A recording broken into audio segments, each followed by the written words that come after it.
it's an invasion. I think it's an invasion. I think it's DJ an invasion. They not right. Let's go. Who that? Respect the DJ. Slip and slide DJ. Imagination. I think it's an invasion. I think it's an invasion. I think it's an invasion. Man, they not around here. I think it's an invasion. Lockstar. Greetings, Earthlings. This is my introduction. They say greatness doesn't come overnight, so I'm not rushing. Spaced out swag, best believe I'm paper touching. Super stupid flow, and you bitches can't tell them nothing. UFO, uniquely flying, outstanding. All I speak is cash. I see why you don't understand. Hi. Why did you do that? Why? Hello. Sorry. All right. Hey guys, this is the WhoDat podcast. It's B, Captain Paco, What's up, y'all? and we are doing another installment. This is our first season with the Survivor stories. We just did the WhoDat food reviews, brought that back. Now we're bringing back the Survivor stories. You're welcome. We told you we love you. And we have a very interesting guest. I'll be honest, I'm going to be learning about her also while we're talking. Paco knows more about her. So you're not alone. We're all going to be learning a story today. All right. Her name is Kourtney Gauthier, and we're very, very, very excited to hear her story, her journey, her tales, her escapades, her odyssey. Yeah. I'm glad you said the name. I'd have butchered it. See? I'd have butchered it. I got you. I've been I practicing. think I always introduce like her father. I'm like, this is Chris Gaither. Gaither. Gaither. You know what I mean? I butcher that on the regular.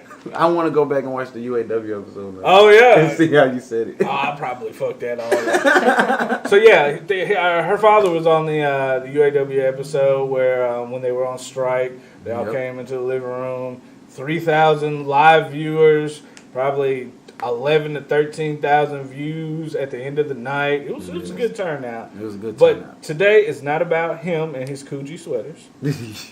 Talk about that later.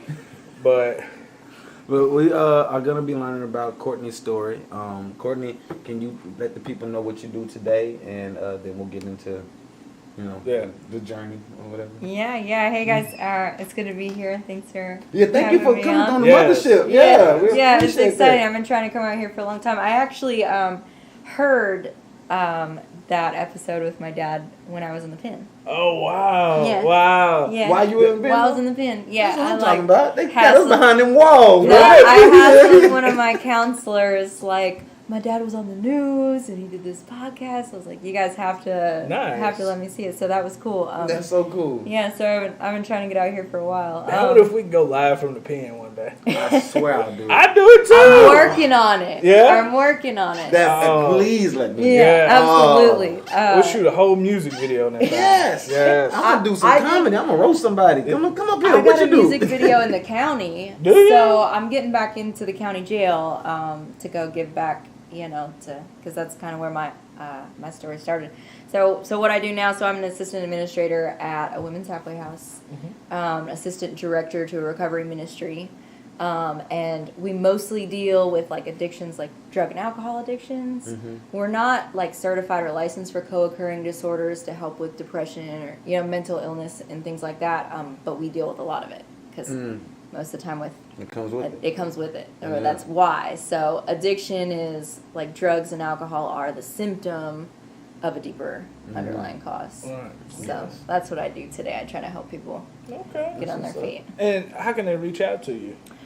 So it's called Fresh Start Recovery Ministries. Fresh Start? Yeah, freshstartcolumbia.org.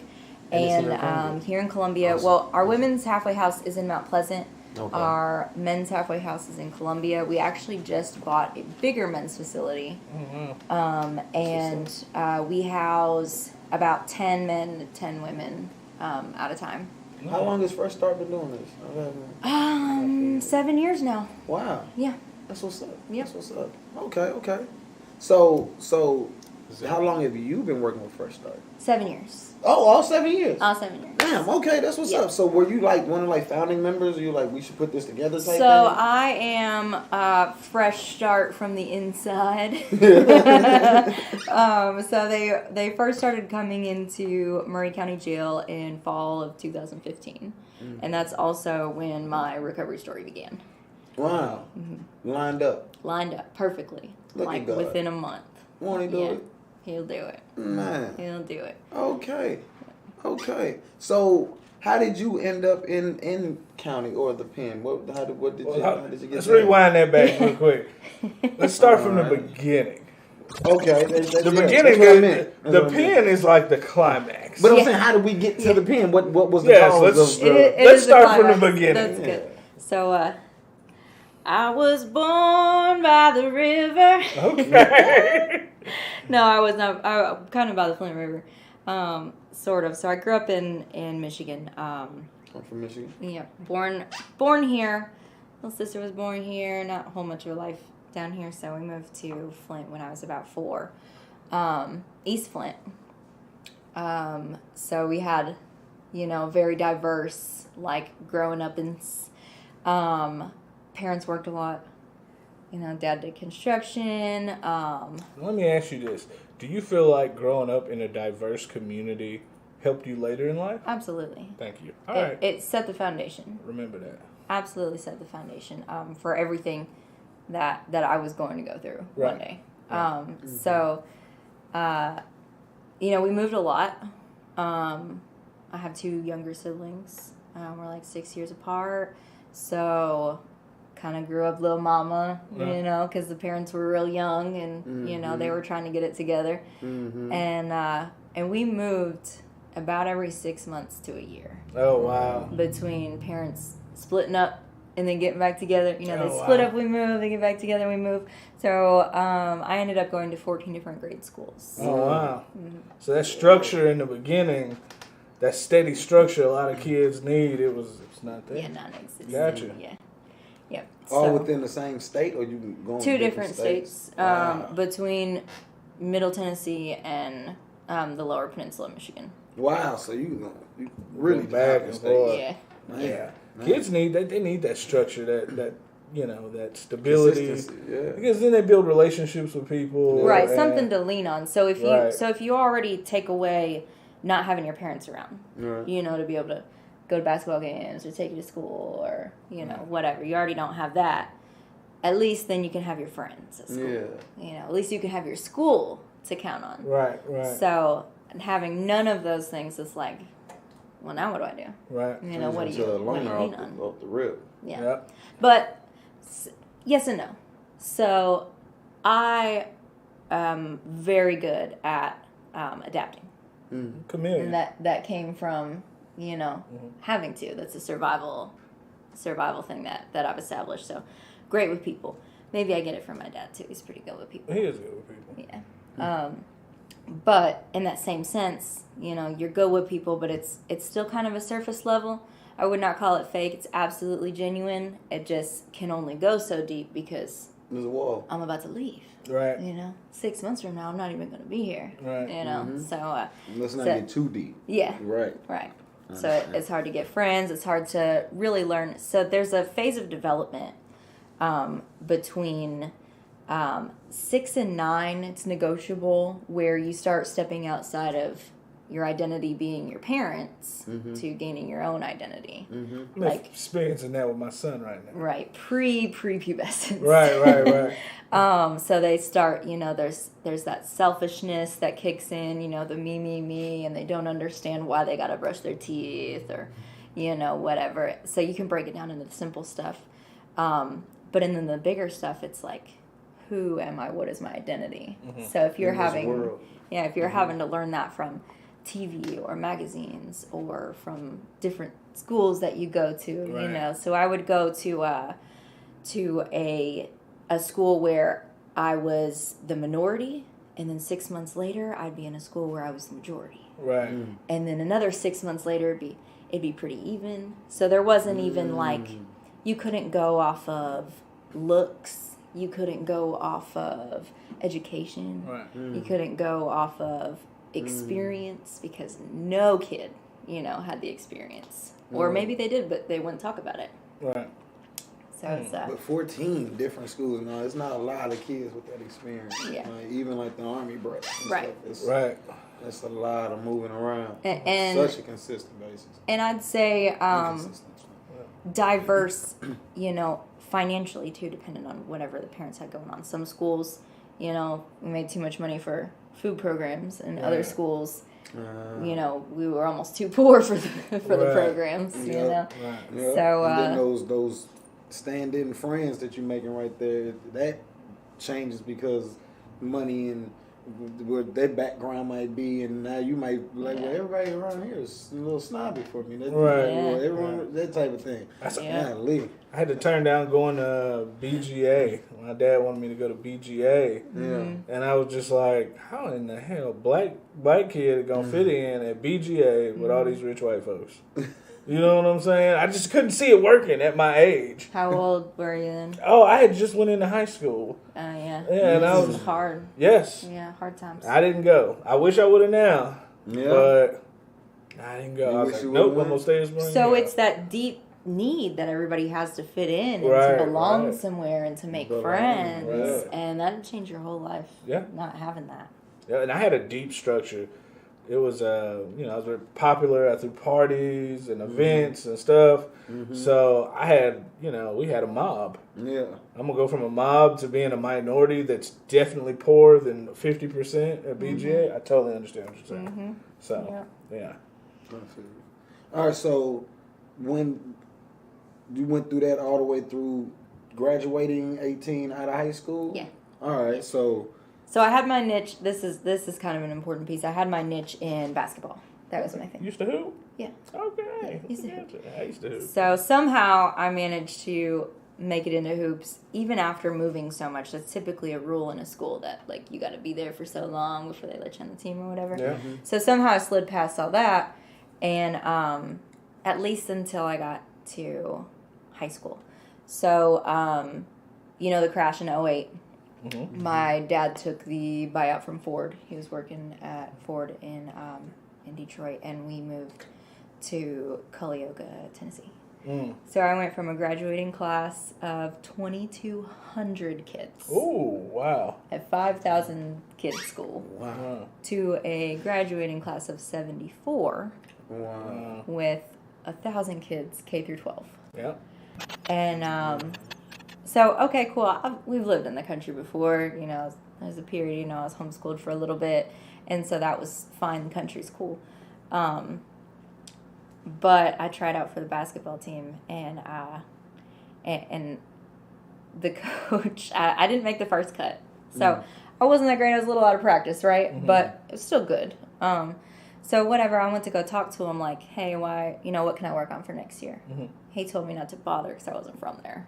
Ooh. I did the whole, I was 13, and I wrote on his little board, I remember, I put my name and my classroom number or whatever so he could pull me in for a meeting, grown-up stuff, Right. Let's talk about this like adults. Yeah.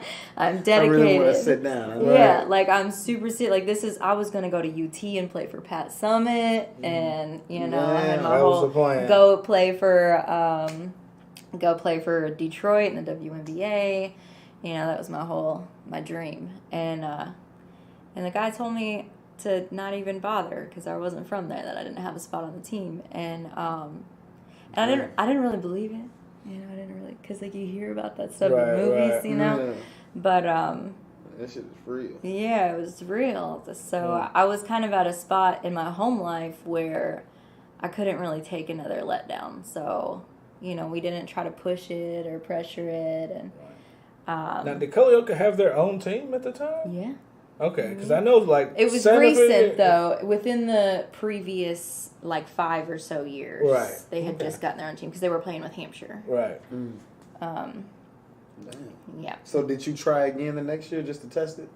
Okay. No, that was it for me. I'm an asshole. I would have. You showed up. Oh my god! I would Tube socks. How did you get out of my head? Converse and tube I socks and a swear. headband. I'm that guy. I'm that person. That was that moment for me that I should have done that right. That I know that would have been That would have been my dad's advice. Like, go down there anyway. Like, he would have helped me practice. I know it. They would have got me, I'm pretty sure my grandparents would have, sold their house to get me training just to say, screw you, coach. They're those kind of people.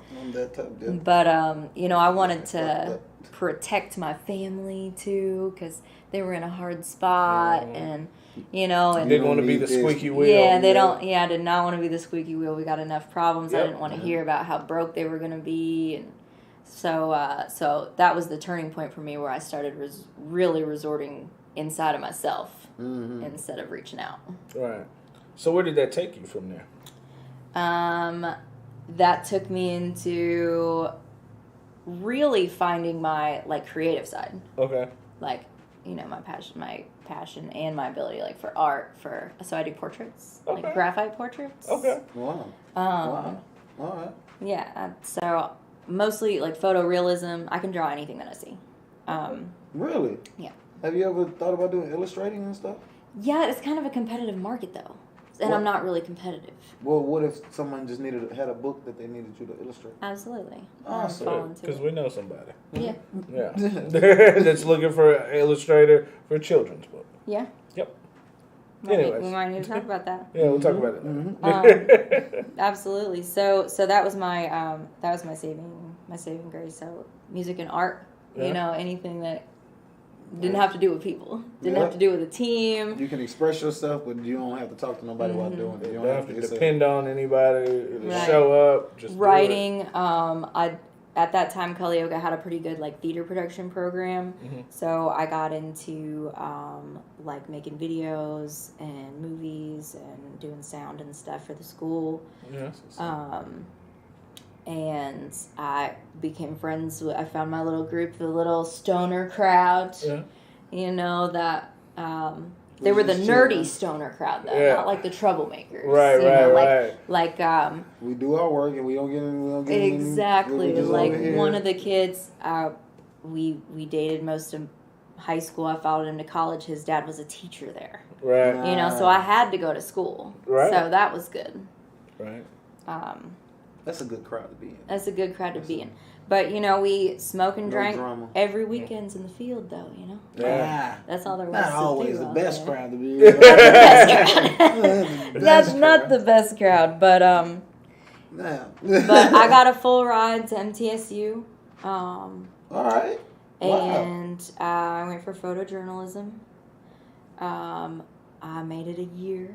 I only made it a year, so I understand. For real? I made it a year. It was a lot. I had a lot of stuff going on at home.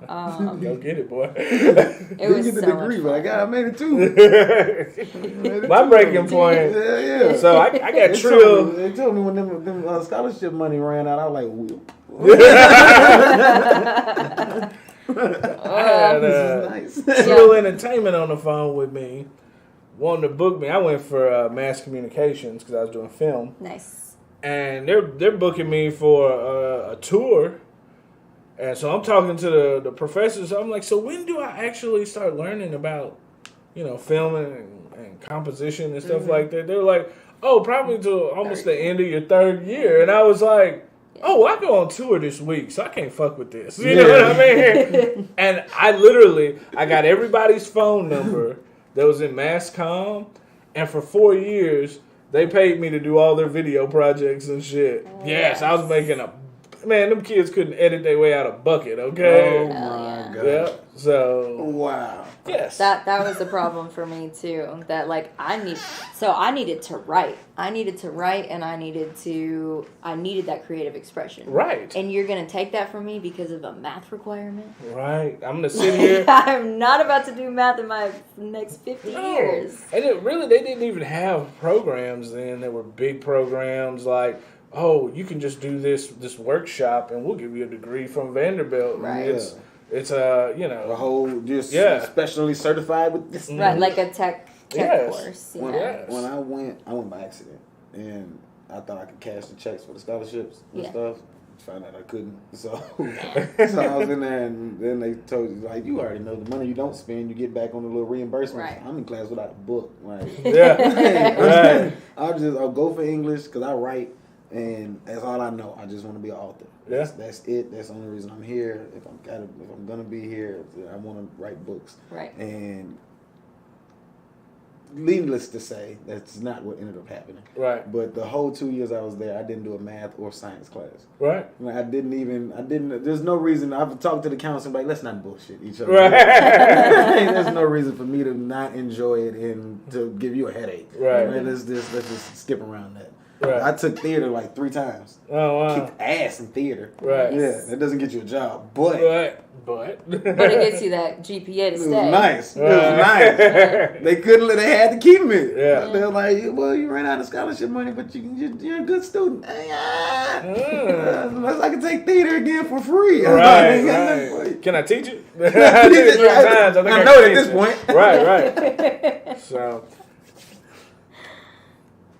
where did things take left turn? Okay, left turn. Left turn. I think where it went sour.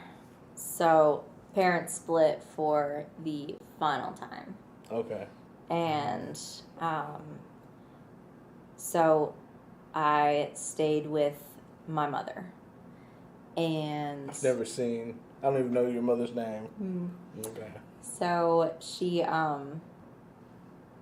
stayed. I'd say, I love both my parents, love them to death. But I stayed because I felt that my dad pissed me off. Okay. I'm 17, dad pissed me off. You're not doing how I want you to do. I don't want, I was never the kid to want my parents together. So it was a blessing. Yeah. But it didn't go down how I wanted it to go down. So Never does. stayed with mom because she needed me more than dad did. Right. Dad could take care of himself. Mom had some stuff going on, and dad ended up getting custody of my younger 2 siblings. Okay. So I stayed with mom, and she had threw her back out or whatever. She's on disability, and I start selling her medications.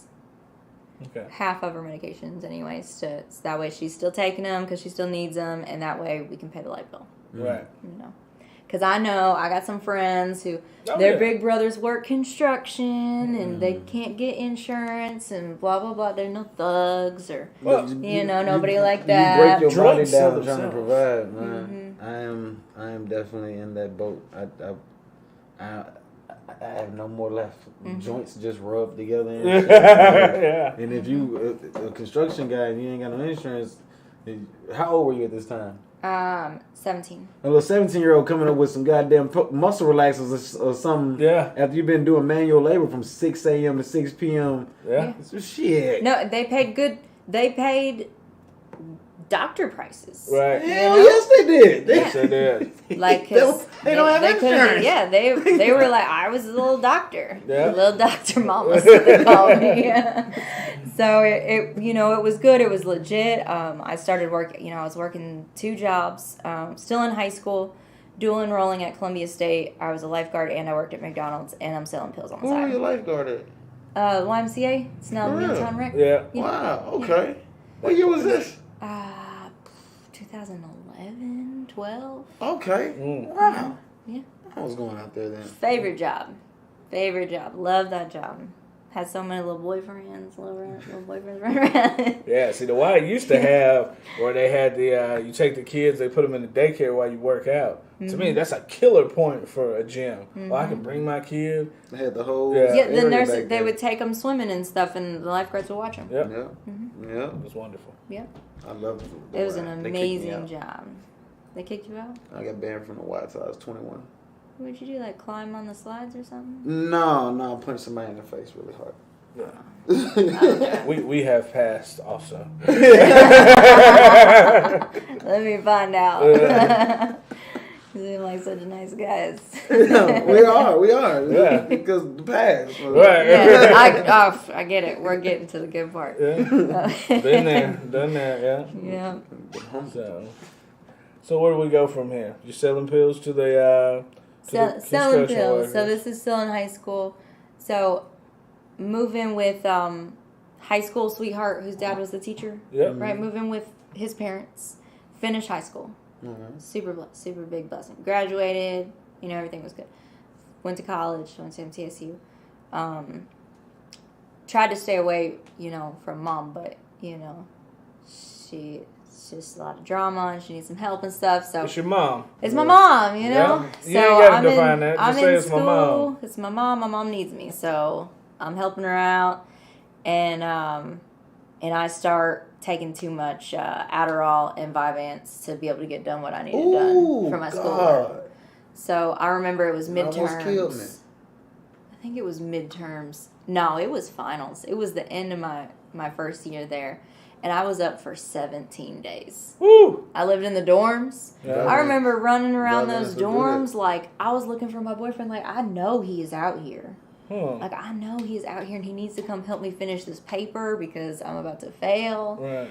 And I could not separate, after Reality. a couple days without sleep. There's no reality. know. Start getting Yeah. visited by the shadow people. Yeah. It's so real. Yes, the shadow And- people are real. Like when your body is dehydrated and See, that's the thing. I always had to stay hydrated. Mm-hmm. I would be on Adderall, Vyvanse, goddamn.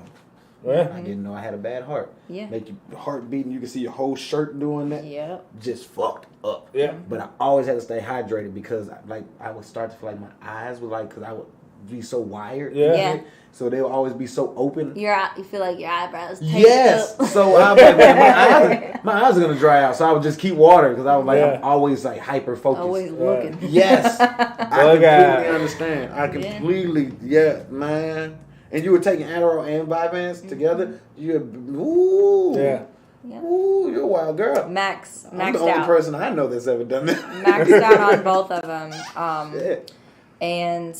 And I remember I had those little bugs or whatever. And I remember I picked at my face, and then when I came to, I got a nap and a sandwich, and I came to, and I was like, I look like I tore my face up.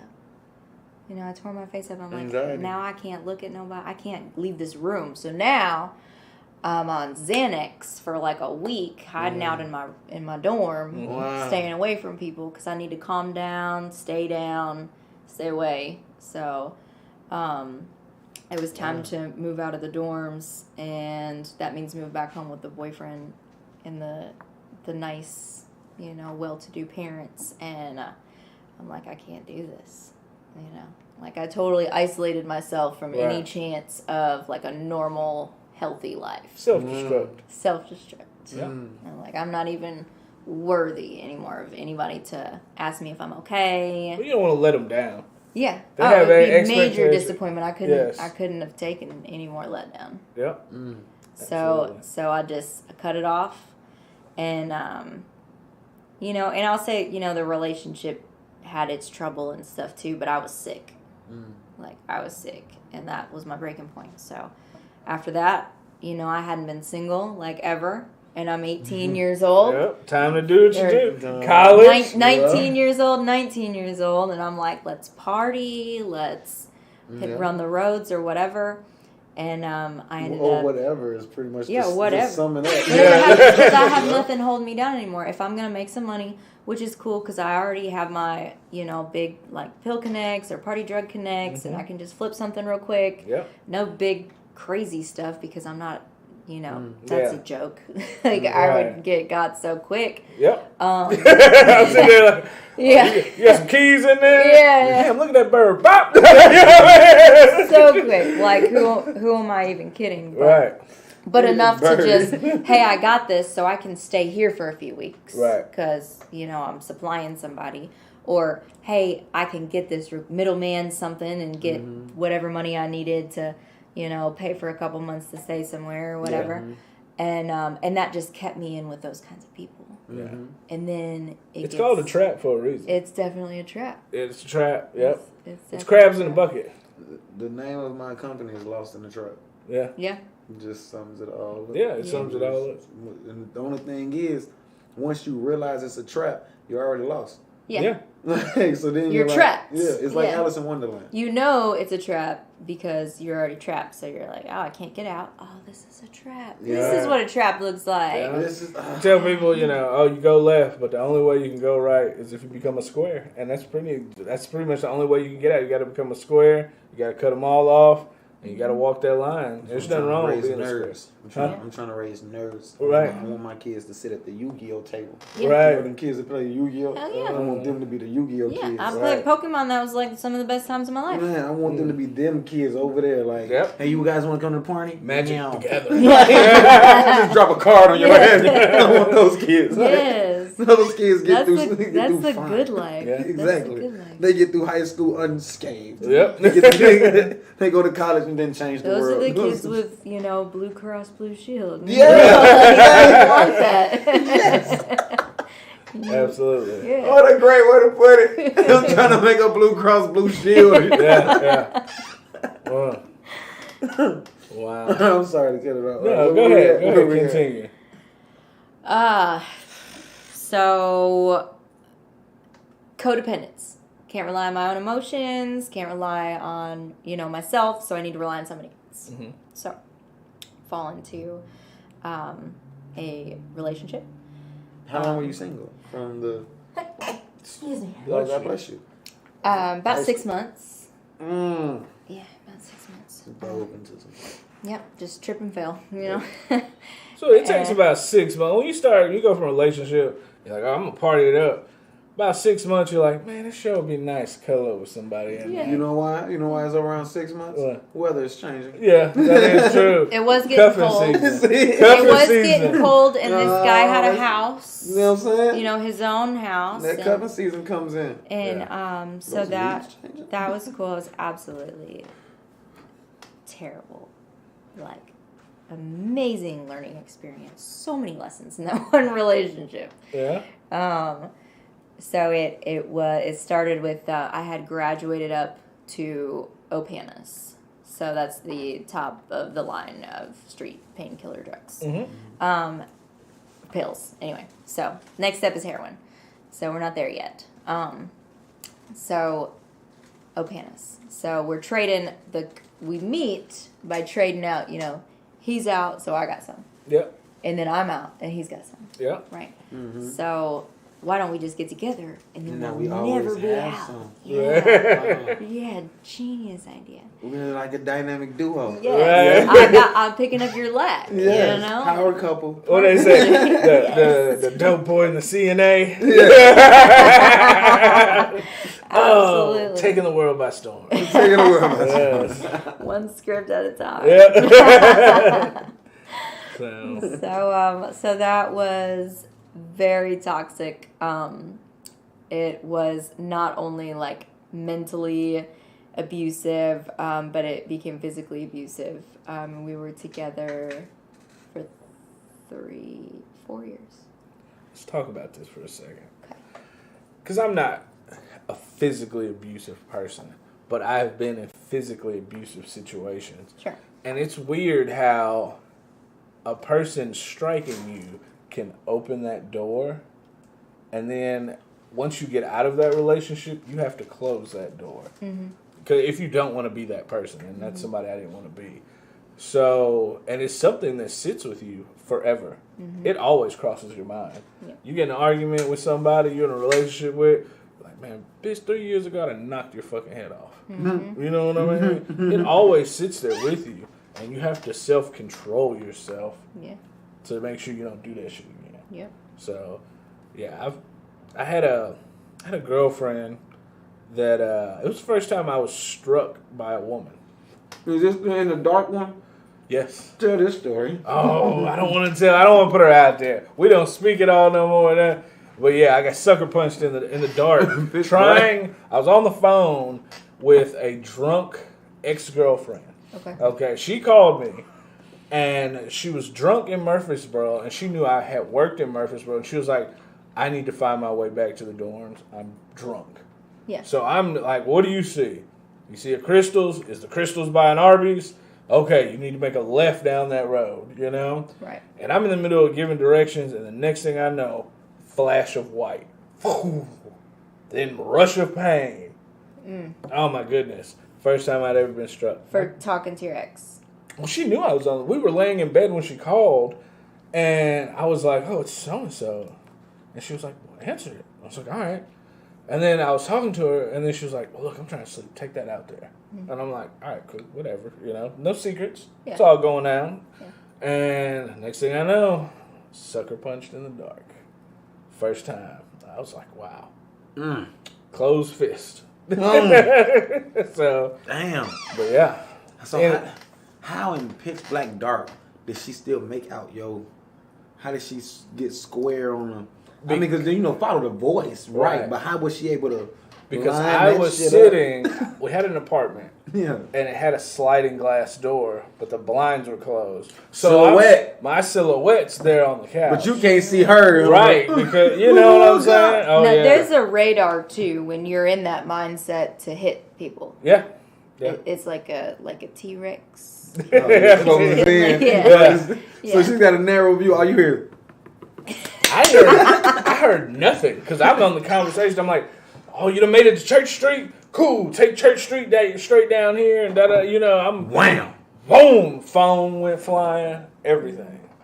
You want to know what makes her really crazy? Like it's crazy enough you just gonna randomly punch somebody. And shit. What that means is she ran up on your tippy toes. Like in the horror movie. I was gonna say like Looney Tunes. Kill Bill with the ninjas. Nice. Oh, you remember that? Nice. Yes. That's kind of hot. That's kind of hot in a toxic way. I guess. I was pissed. I probably took. How many attacks did you take before you started fighting back? Maybe 3 or 4. Yeah. Maybe 3 or 4 That's separate around. occasions. I took probably 3 before I actually struck back. Mm-hmm. And they were spread out over a period of time. So it was kind of like sporadic, and you couldn't really predict it. So the mental instability kind of one day it was just enough of instability, and you're like, all right, this is what we're doing. Yep. This is what we're doing. A board to the back of the head. I was bent over picking up their bags because I was throwing them out of my place. It's like, you've got to go. They didn't live with me, but they stay. They come bring us an overnight bag and stay a couple days. And I was like, you got to go. And I bent down to pick up the bags, and I had a PlayStation 2, and it had to stand up this way. So I had taken a shelf out of my TV stand, and I just leaned it against it. And I was hit with that shelf over the back of the head, and I immediately came up with an uppercut. Lights out. That was the first time. Mm-hmm. My God. That's my truth. So. Yeah. Hey, I'll be honest. I've never had to deal with a abusive relationship, but thank God, because my mom made me bite little girls back. She was because they would mess with you when you're little. Yeah. And she always you don't hit females. Yeah. But you can bite her little ass. And she would tell me tomorrow at school you bite her. So I can only imagine if I ever got hit with a board.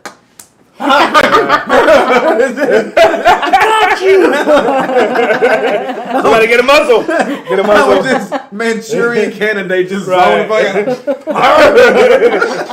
Why'd you bite me? Why'd you hit me? Right. Unless you use your hands though, and just hang on like a dog. Start growling. I wouldn't even say that. I would just pull my phone out and start recording. I'd be like, this is wild, y'all. World star. Demario, WhoDat podcast. Yeah. I mean, so I'll clarify a little bit. So it was already toxic, and I think from the jump. So this guy was already on the edge with his baby mama and whatever. And so I come in as another woman. Right. So not knowing at first, right? But then after finding out, not caring. Right. So it was well, I guess this is what it is. We in it. So we're already in it this far. So I'm like, all right, so this is what we're doing. So being desensitized to other people's feelings, Right. because I'm already desensitized to mine. It's gonna give you an image. It gave me an image of well, she's not exactly, something that I need to respect. I didn't walk in that respect. Right. So I'm not saying that's an excuse, but it's the reality. It's the reality of it that I was not in that place to be respected. So I took disrespect. I created that disrespect for myself. I let other people disrespect me. And then letting other people disrespect me set me up to disrespect them. Right. It's just that vicious cycle. So then next thing you know, we're fighting each other. And that was that was pretty bad. So pills went down, off and on the whole time. We'd try to get clean. If we run out, because we're doing all our stuff. We're not even worried about selling anymore. Right. Nah. So now high on your own supply. we're getting high on your own supply. So it's going to be over before you know it. And we're running out. We're out in a couple days now. So we're like, this is getting expensive. Pointing fingers at each other. Pointing fingers. You got my stuff. Yep. So then we're like, all right. So let's clean up. So we run, this is maybe a little foreshadowing here. We run like a cleanup house is what we were calling it. Like our buddies that needed some food, wanted to come withdraw, needed a shower. Right. You could stay at our house. We had like a 5-bedroom house on the east side. I did that for a little bit. We were like, let's all get clean together. 5-bedroom house, was it red? No, Okay, all right. white. All right. Okay. It was white. Okay. He was about to pinpoint. I was going to say, I rented that motherfucker for a little bit. Nice. Yeah. Good house. Yeah. So I'm cooking for people. We're cooking for people, and it would be a good little 2 weeks. We start getting some Jesus in, We're like, we know God is there. We're just too crazy and messed up to really figure out kind of the good things in life, but it's there. There's a little calling, a little nudge, a little nudging going on. Right. But then come up on some money or come up on somebody comes through, with something. You probably never felt so much disappointment and joy at the same time. Motherfucker walk through the door, be like you'd be like, yes! Like come and sit down. You want something to eat before we do all this. Right. So then one day we get the bright idea that heroin is a much more efficient, affordable, substantial, cleaner. Cleaner? Like it's the lies you tell yourself. When it's the lies. Because we're not shooting it yet. Right. We're just snorting a little, a little bit, man. smoking a little bit, maybe. Cleaner. It's cleaner. Unless there was less trouble with the law, because that's when they started cracking down on doctor shopping. Oh yes. Stuff. They lock you up for TinCare fraud and shit like that. Yeah. That was about that time, like 2013, 2014. Yeah. It was starting to get pretty real with the doctors, so we're like, well, that's a wrap. So we graduated to heroin, and you see how they create the market? Yep. Let me tell you. And dry it out. So first, the doctors got the free range in our town to get all the opiates out. Mm-hmm. And then we had a few biker clubs move in. Mm-hmm. We had a few of that. And then all of a sudden the doctors are getting popped and it dries up. Mm-hmm. Yep. You know how many people will call me? They'd be like, can you get some pills? And I'd be like, no, I don't poke with pills. Yep. And they'd be like, well, can you get some ice or can you get some H? And I'm like, I also don't fuck with that. Like, what do you... Yeah, but I watched the transition. And I feel like it was all part of a plan. That 1%. Yeah. So, so heroin's cool, but we're still, we were still just little pill kids, right? So we're like, so when we don't have any more heroin, the withdrawal is so bad. Oh, yes. We got to get some ice. The real dope shit. To take away, like, that's what you detox with. Yeah. Was methamphetamine. And then that range of people was even crazier. Yeah, once you get into meth, you're. Because those people have gone into psychosis. Those people are never sleeping. Like my little college, 17 days with Vyvanse or whatever was nothing. Nothing compared to what happens on that stuff.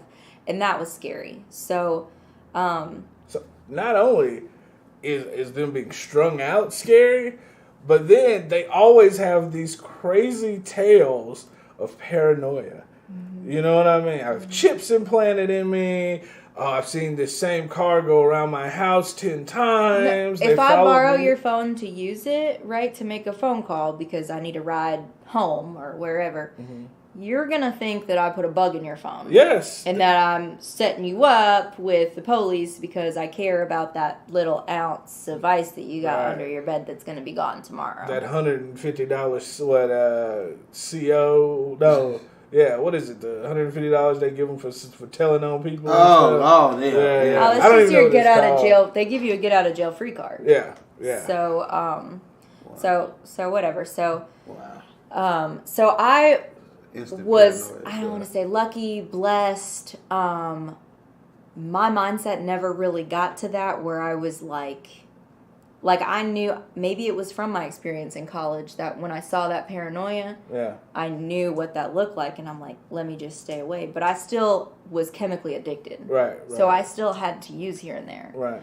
But when it came to fighting about it, when it came to staying up for days because we're waiting on the dope man that's, lost somewhere in Arizona or whatever, I'm like, I'm going to sleep. I'm going to go eat. I'm going to go take a shower. I didn't fall into that trap, but I still couldn't get myself out of that environment. Right. I was stuck. I was stuck in it because there's going to come a time where I feel like I need to get high again, or some feelings are going to come up that I don't know how to deal with, and I got to cover it up. Right. So that relationship ended, and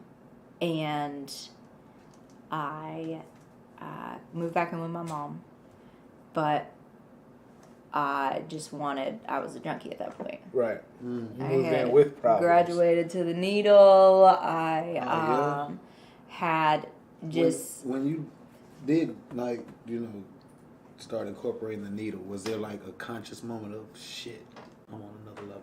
Yeah. Yeah? Yeah. Like that first time it was, I'm about to do this. Like, okay, here we go. Yeah. But there wasn't any playing the tape through. Because it was a need. It was a necessity. It was a chemical necessity. That the way that my midbrain was controlling my body because I needed those endorphins that my body couldn't make by itself anymore. I needed that dopamine because I was crashing. Right. Because my body was convinced that I was going to die without it. And science tells me that this is the best way that I'm going to get what I need. Right. The lies that we tell ourselves. It wasn't a lie, though. It wasn't a lie. Scientifically, it's proven, it's going to work. You'll start making sense of the craziest things. Mm-hmm. Right. Yeah. So Mom wasn't even fucking with me. Oh, wow. She wasn't. And then, so I'm resentful, right? Is that a mind fuck? I was just saying, is that a mind fuck? Like, you know you what ain't I even did? fucking with me? Like, you know what I did for you? Like, I'm pretty much like this. Like, I don't know if I ever actually got to the point of blaming her entirely, but it was like I wouldn't be doing any of this if it wasn't for the inconsistency, that idea that you let me, when I said, hey, I know some people that would buy your pills, and you were like, okay, so whatever. How many times have you heard a junkie though make those statements? Like, you know what I did for you? When you said that, I had 5 different people play in my head saying that same statement. Yeah. It's so much easier to blame everybody else than it is to take responsibility for my own actions. Right. Even if there's justifications, even if there's explanations, it's still, I have a choice. Right. That's a hard pill to swallow. Yeah. That's definitely accountability. It's very lacking in the world today. Yeah. So that I'm back to being single. Yeah. Surrounded with everybody else that doesn't want to be accountable for themselves, the rest of the world. Shit. I can only imagine those conversations. I think it was. So I got a little, a misdemeanor possession charge for a Vyvanse capsule that I would put my dope in so that it would break down slowly, right? Because Right. I needed it over a period of time. I don't really want to use, but I'm chemically addicted. I gotta use. I don't know nothing else. Can you imagine the surprise? A motherfucker that stole one of her Vyvanse and they didn't get Yes. I feel.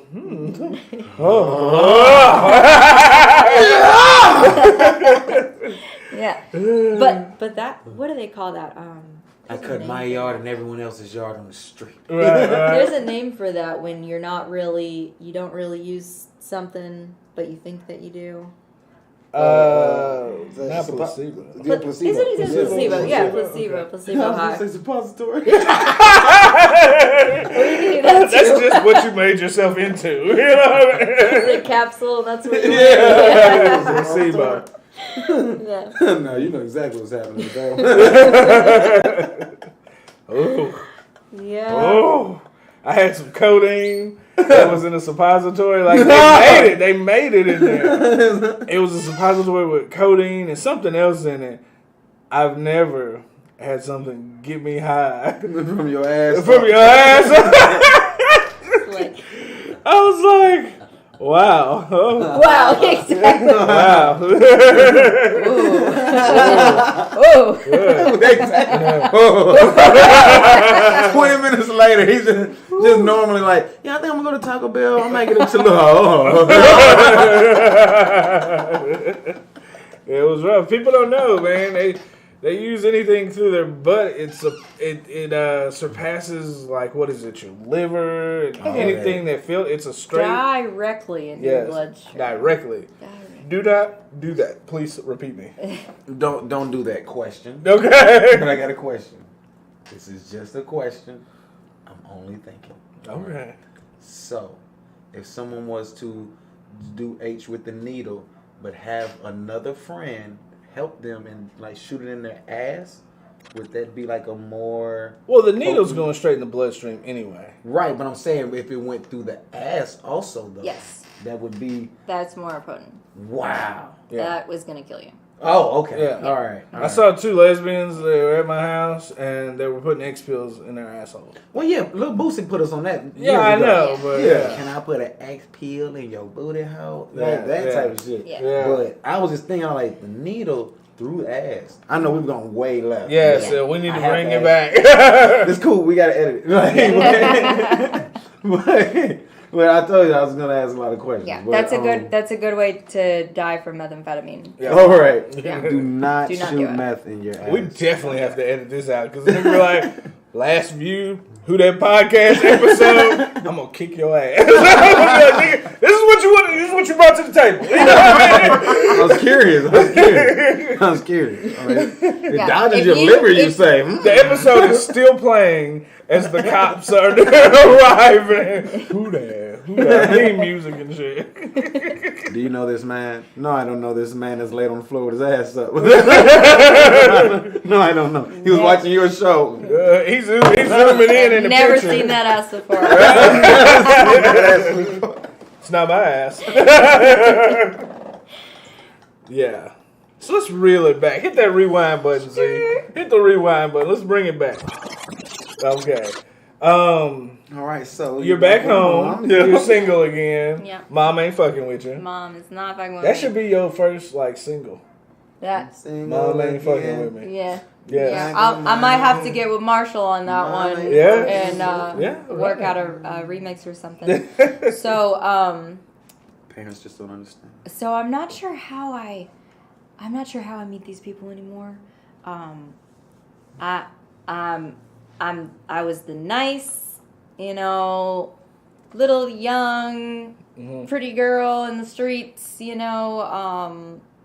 I think I look exactly the same. You can look at my mugshots. I still, look like, she's on drugs, So if you didn't know me, I covered it up okay. Unless you knew me, then I was a mess. So I don't know how I meet these people. But they're the kind of people that are running around with AKs and whatever. Mm-hmm. I didn't really like it. So I'm like, you keep the gun like in the door or off the. I don't really want to see it. Yeah. If you don't mind, I appreciate it. So that lasted for maybe 2 months riding around with like the gangbanger people. Yeah. So We're here now. Yeah, this is it. Yeah. Yeah, we've graduated. We're at the top or the very bottom, however you want to look at it. Right. So far, I hadn't had to do anything. I hadn't yet got to that point where I was selling my body or stealing from people. I was still the stupid, innocent young girl that you could leave your sack with and she wasn't gonna touch it. Right. Like I could. Right. I was the holder. I was the one that was getting popped if we were getting pulled over. Like that was a duck. I was never a user, so they always be like, "Hey, you leave drugs to Paco, he ain't gonna touch him because he don't do drugs." You know what I mean? That's the way I always did. Yeah. So I was still that person. But I was a rider too. I'm a team player. All that basketball mentality. I'm riding with the people that I'm with, and I love y'all because y'all love me, and I support you. And if you don't like them, I hate them. And if you like them, I love them. I got your back, whatever it is. Even though nobody really had my back, but I just needed people to be there. You're a pawn in the game. Exactly. Yep. So, long story short, I meet this guy who is on parole. He just got out of prison, I guess. And he's already on the run. I don't even know if he ever made it to his first parole hearing. So, or parole, whatever it is, meet his PO. So, he decides he's on the run, I guess. And he has a little sugar mama that the three of us hung out with, and we were all friends. And he wants to rob her for her vehicle, and we go on the run. Okay, cool. I got a little misdemeanor probation I'm not trying to go to. You know, we can ride. Whatever. Right. I don't have anywhere to go. Nowhere to be. So, it's fine. But we don't got to rob her, though. Like, we've been borrowing her vehicle. Let's just drop her off at work. And dip. And just not come back. Yeah.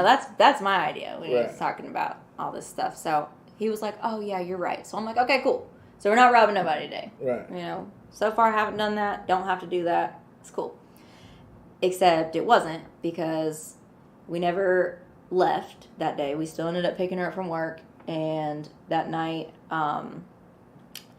we were just gonna leave. Just tuck her in bed. Now we're leaving it in the middle of the night, right, with the vehicle. So now we're, like, actually stealing the vehicle. Right. Not just joyriding. That's actual...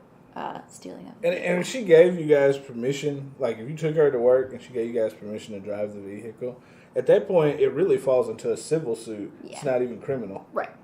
So even addict brain, still able to see the bigger picture here. Right. But this guy was really spun out. Oh yeah. And he's already been in prison. He's already done crazy stuff before. I hadn't graduated to that level yet. So I'm sitting in the car. I'm like just waiting on him to just tuck her in and whatever and get the keys and let's go. So my phone dies in the car. And I'm like, well, I guess I'll just go get the keys. Gotta start the car. So if she's still awake, he's taking me home and there's a whole little plan and whatever. And, I gotta get my keys so they can keep doing whatever they're doing in there and having fun or whatever. One last hoorah. Right. And I go in, and he's got the gun pointed at her. And he tells me to tie her up. Oh, yeah. Story goes, yeah. M. Night Shyamalan.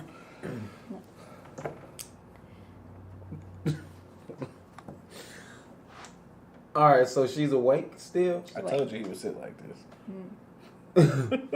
He's awake still. Gun on her. Yeah. Tells you to tie her up. Yeah. Is he high at this point? Yes. All right. What kind of gun? Pistol? A 9. All right. As long as it's not like you walked in, he had a whole AK. Right. Like, tie her up. Like, goddamn. It still does. Still. It still is a gun. Because he's like, fires a bullet, he's but I'm holding it just to trying her, to get a and picture. then he like points it over at me and is like, tie her up.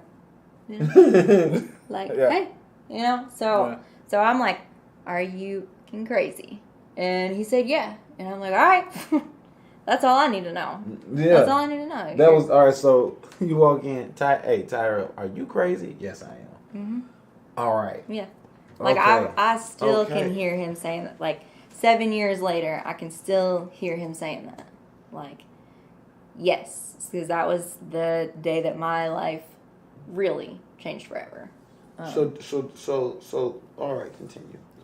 So, she just moved into this house. There's nothing in this house. Yeah. There's like an air mattress or something. Mm-hmm. Like she had just started staying in there. She's moving her stuff from Nashville. There's nothing in this house, and I am positive I would not be able to pass a drug screen, but I'm not thrown off Right. at this. Like I remember all of this crystal clear, and there's nothing in this house, and I'm like, I can't just say I can't because this guy's obviously crazy. Right. But there's nothing to tie her up. There's nothing to tie her up with except a bed sheet. Wow. A bed sheet. And nothing to even cut up the bed sheet unless you're going to shoot bullet holes in it and rip it up or perforate it. whatever. Yeah, Wow. so you can't tie somebody up with a bed. It's like tying somebody up with a t-shirt. Right. It's not gonna work. Right. It's not gonna work. But he's crazy, so maybe he's just crazy enough to believe that this could work. So I'm doing what he told me to do. And I remember telling her sorry, like, I'm sorry, like I don't know what's going on. And I mean, I guess I knew what was going on, and Right. I didn't know it was gonna go but like this. I could not explain it. And it was so crazy. Like I'd never been in a situation like this. Mm-hmm. I'd never been with people robbing and stealing. I hadn't, I would take like $20 out of my mom's purse. Right. I stole eyeliner from Walmart. Yeah. Like, Allegedly. Allegedly. Allegedly. Nothing big, just little petty, little whatevers. Yeah. Okay, back up though, because this is kind of important for where I'm at in my life today. A week or two before this crazy crime happened, I remember praying to God, saying, please save me from myself. Or just let me die. Just let the next shot kill me. Yeah. Or just save me from myself because I don't know what else I can do. I don't have anybody. Right. You You hit know, the I point. don't know what addiction is. Yeah. I didn't know I was an addict. I just knew that drugs made me feel better. Mm-hmm. And I had never been around anything like that before. So whatever. So God, surrendered. yeah. So God's not really doing nothing yet, though, right? Except He's like this mastermind, and so He lets all this crazy chaos stuff happen in my life because this crime was like crazy. It's fuck. So crazy. So did you get tired up with the bed? Yeah, I tied her up with a bed sheet, and we grabbed the keys. Do you and we remember left. how you did it? What, did you like, or Probably. did you fold it and make it thin and then like? No, did it you was go around probably it a just few a times? whatever quick. Man. Quick. We gotta 'Cause go. I'm over here Was trying she to figure complacent? it out. Was she Yeah, like just she like was- fuck it, do it? Yeah, kind of. There's yeah. an addict with a gun, I mean, Yeah. scared. and the house is I empty. There's nothing to imagine- hide behind. I imagine she was scared. Yeah. She had to have been scared because it was almost unbelievable. You know, Right. like we So would she all wasn't hang like out angry, together. like cussing and stuff while it was going on. No. I'd have been cussing y'all out. I Talking would've shit to been- them. Oh God, he would have had the pistol with me. Yeah. 'Cause It would have. There's no way I would have been there just quiet the whole time. Like It depends. you ain't shit. You know that? Okay. I'll be quiet. I'll be quiet. I should have never been friends with you, you dirty feet having motherfucker. Yeah. I would have just been Yeah. mad. She did not. She was just like, "What the hell, you Damn. guys?" You know. So that's Right. that extra. Was she an addict? You Wow. know. Was she an She addict? also? used with she us. used. Okay. Okay. Friends of his family. Okay. Like I think she worked with his mom in like insurance or something. Damn. Oh, wow. She did really well for herself. Yeah. You know, she was a nice lady. Yeah. If we would have just said, "Hey, we're on the run and we need your car," she probably would have just let us Just take gave it to him, and I'll just file it in Yeah. 72 hours. She was a very nice lady. Yeah. Damn. So what happens next? Let's go. So we take out in the minivan. This is when they came out with the minivans where the back windows go down. Yeah. You know. So You leave her at the house? leave her at the house. Okay. We take out and we end up in Canton, Mississippi. So it's just north of Jackson. Wait, you stole a minivan and went to Mississippi with it. Well, so we're going west, right? But Right, okay. somehow, so I guess Go through we were Mississippi. going to West, go like, down the coast or Headed to something. Mexico West? Maybe Yeah. I was just needing to leave. Right. Like, right. so we need to go from this house, and then I need to get away from this dude somewhere, Right. anywhere, Right. preferably in a big city where Right. I can hide, Right. and Makes not in a sense. swamp or Right. whatever. Absolutely. So we made it to the swamp, and we got picked up. He stopped at a Love's truck stop. Mm. And there was already like a warrant out for Oh it? yeah. Oh yeah, I remember seeing it. yeah. I was on it. I actually reached out on your Facebook while you were on the run, Yeah, hoping you would message back. yeah. I might have remembered that. Why were you hoping she There was a gonna couple message back? I people was that. friends with her father. What are you gonna do if she messages back? I don't know, because I'm the type of motherfucker that if you call me and say Adonis is on the run, I'm gonna do whatever the fuck I can. But what would be the plan? She's So- in Mississippi. You didn't know But she it- was in Mississippi, huh? I'm a computer nigga. She messaged me from Mississippi. I get a ping from Mississippi. Guess what, Chris? Her ass is in Mississippi. The only problem is federal people can do the same thing I can do. You know what I mean? So like, well, it's a race against time. You know what I mean? Because I'm out here stuck like you're in a swamp in Mississippi trying to evade the law. Mm-hmm. As someone who's watched U.S. Marshals with Tommy Lee Jones multiple times, that never works. No. No, it wasn't gonna work. So I knew it wasn't gonna work. I'm not using that much anymore. I'm using just enough to Ease the pain. ease the pain, mask whatever that I'm going through. I'm not trying to disappear. So let me ask you this though, okay? And I've always wondered, when you're in that position, you go to the Love's gas station, you go in to take a piss or shit, whatever. Like, what are you thinking as you're sitting there on that toilet? Is it just like a regular day, like when I use the bathroom on a regular day when I go to Love's, or like is things like really scratching through your mind really fast? I wish I would have used the bathroom. Oh, okay. So I ran out the back of the store, and I Okay. was gonna find a trucker to take me somewhere else. Yeah. It let me hide in the back of your truck, Right, pretend I'm not here. right. If the cops, get us, I won't throw you under the bus. Like I broke into So your did truck. you know that the you know. cops were already there when you were running to look for a trucker, or you were just trying to get away when from the I guy? walked in, there was a cop there that stopped dude immediately. So they must have been following us or something. Right. Or maybe he was just there and he recognized dude, because I'm sure all the surrounding states, Oh, of course. knew what was going on. So I remember hearing the cop say, something, Mr. Haddon or whatever. Damn. So I'm like, all right, so let me just hang out back here, and cops are here, so I'll just let them battle it out, and here I am waiting for whenever they're gonna come and get me. Right. So there was a scuffle. So come to find out, my charge partner flipped the cop over him and broke the cop's leg or arm. I could be mistaken. Right. Beat up a cop. Right. Well, And then they arrested You're all him. in at that point. You're all in. He beat up a cop. He's I mean, crazy. You got a kidnapping charge with a deadly weapon. You don't go eeasily at this point. And you're you're already a felon. Yes, and you don't go broke parole. easily. Yeah. They got me. I don't know that life though, Right, so I'm right. scared to death. So I'm like, let me just sit here and just pray like hell. So so I guess they arrested him, but then he broke out of the cop car. Oh, wow. And this is in southern Mississippi. Right. Okay. And White man, right? Yep, Okay, white man. check. Of course. Black man, he'd have been dead that love station. Yeah. So white cop, I was curious the whole white time. charge partner, white cop. Yeah. So that kind of worked out in my favor because I was the only white person in my jail. And I was held under his charges until they caught him. It was more than 24 hours. Oh, so they scooped you. He got away a little bit longer. The cops beat me. Oh, wow. They were like, "This is your fault, lady." Like, they were holding me for him. And whatever, I deserved it. So he escaped while they were looking for you? Is that what they were saying? I guess they were looking for both of us, but he escaped, and then I'm How just did he get out I'm just of it? hiding out back of the store.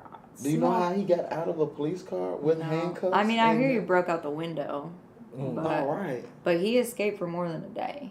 Oh, wow. And left you, huh?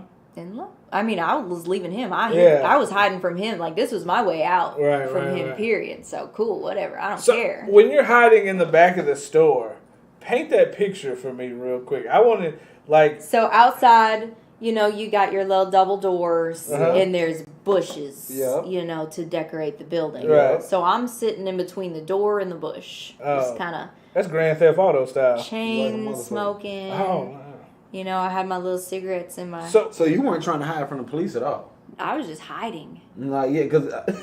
So you weren't... From the world. You weren't Ladies wondering and how it gentlemen, looked- hide and what- seek you champion weren't- of the world. No, they got me. They got So me. you weren't wondering how it looked like row of bushes and then just this string of smoke? Right. No, I was not. Random 'Cause white I was girl in the stopped. bushes. Just them. No, there's police here. You know, they're already, you know, they got it. I'm seeing the cops just circling and circling the building. They just don't ever stop, and they don't see me. You Wow. just casually walked off. Or had they cleared everyone out? No. I don't He know. broke out of a police car. Oh, yeah. There's no... That was a casual Because walk I remember it was nighttime, and it was was a few nighttime. hours. It was like midday, you know, when it finally. It was like the next day. Like we were only gone for like 24 hours or something. Damn. It was an immediate, they got you. Yeah, Wow. yeah. Yeah. So Damn. it was not smart. It was not planned out. You know, it was Right. this whole thing is like from the rip. Yeah, it It's was a no-go. disaster Yeah. plan off the top. Disaster. Like, there's so many ways this could have went different. Mm-hmm. But at the same time, it went how it was supposed to. Exactly. So the whole time I'm learning, you know, you're known by the company you keep. We just You had a become conversation. your environment. You know, if I'm hanging out with thieves and robbers, you know, I become a thief and a robber. Whether I do any of the thieving or robbing, I'm participating. I'm in it. I'm there. Yep. You know, I didn't stop anybody. Right. You know, I was not a hero. Right. You know, I was protecting myself. Yeah. Be like that. Be like that. So, how long did you have to do? Wait. He's not ready for that. We're not ready. What was the moment like when they finally caught you and you were behind the bushes? Relieved. Relieved? Okay. Relieved. Because your knees were hurting or because it's like... So grateful I could eat and sleep and Okay. not have to worry about dude because Yeah. I'm going in you know, I'm locked up. Like men and women are not locked up together. So this crazy guy he's away. I'm good. I'm straight. Now I got a place to stay. Now I got food. Mm-hmm. You know, now I don't have to. I love books. Okay, I love books. So I don't you really just know can what read and time be is off to like, but I can yourself. just read and just do me. Because I'm in selfish mindset. I just need just me, like everybody else. Right. So, Okay, I was wondering. it came down to like Canton was hard though. Like I remember I had a tray taken from me one time, and this girl pushed me, and this old lady told me that I had to fight for it, and I'm like, well, shit, I guess I'm fighting for my food now. And so that only happened twice. Did you win the fight? I mean, not the first time, Mm-hmm. not the first time, but it's not just one-on-one. Right. Wow. It's like I'm the outsider in this, and it was weird. But for, they're gonna share the so plate? so it was weird for me though control, because bro. I'm talking to people like we're all the same, right? We're all human beings, and this was not the culture For that. for Right. that, No. and not just like Yeah. an incarcerated culture, but you know this You're was in a Canton, Mississippi. Canton, Mississippi. Yeah. Yeah. So There's no way I would have went to Mississippi. I Hell knew to the no. nothing about that life. Gracious. I thought that was just the stuff in the movies. Yeah. You know, Not at all. In history books. That's Right. the past. Mississippi So is the growing state in those up- same books. That's a good point. That's a good point. I didn't. My comprehension wasn't too good there. I didn't hold on to that. So I was thinking Alabama. Yeah, You know, I was mistaken. So that was rough. That's pretty rough. That old lady too. She told me, she said, "Girl, you better fight." And I'm like, I'm grateful that she even, spoke up to me, but she's an old lady, she's wise. Yeah. So. And she didn't just let it happen to Yeah. you. You know what I mean? Yeah. She was good. starting to prepare me for the future. So. How rough was that first ass whooping? Oh, I had never been whipped like that. Yeah. And I've been jumped before, but I was able to. That was just 2 other people, and I was able to contain myself. But this was like 4 or 5. 4 or 5. Taking shots. Yeah. That recovery was rough, wasn't it? Yeah. Ribs and all. Yeah. Gee. And they didn't. You're not going to the hospital. Nope. Like they had like the brass keys and the brass doors and Ugh. beans and cornbread 3 times a day, twice a day. We only got fed twice a day. So that sucked. But I do remember they had this program that was coming into the jail for like young women. Like if you were incarcerated between like 18 and 24, they were coming to ask if you would speak to at-risk youth. Mm-hmm.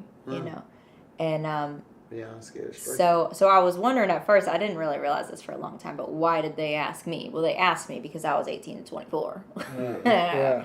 I was 21 at the time. And, I volunteered and I said I would. I'm like, I don't really have any, words of wisdom. But if there's any, even just seeing my presence, me here. Fight for your tray. That's how it works. I would That's tell right. you, do not do this. Do not break the law. Do not do drugs. Do not get wrapped up with gangbangers. But if you do, know how to fight. Know how to fight. Yeah. That would have scared them for real.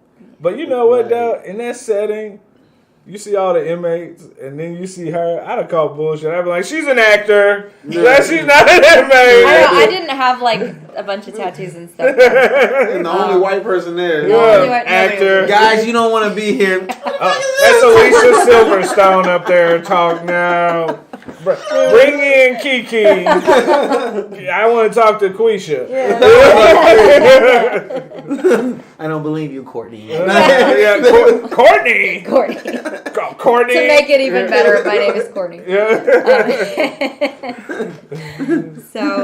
So bullshit, Brandon.